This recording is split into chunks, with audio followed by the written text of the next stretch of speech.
Hello दोस्तों, एक handset है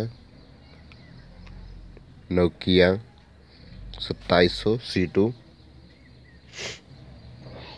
आप देख सकते हैं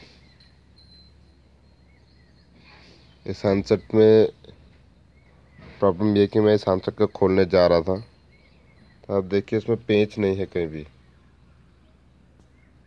पेंच इसमें देखिए कहीं भी नहीं है। तो इस स्थिति में आप कैसे खोलेंगे? तो इसमें डरने की कोई बात नहीं है।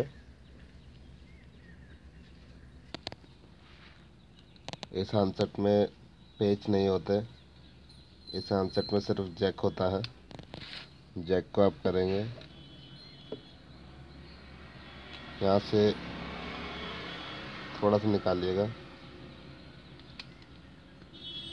अगर कोई पेचकस पॉइंटेड हो इससे खोल लें तो यह हैंडसेट आराम से खुल जाएगा। Thank you.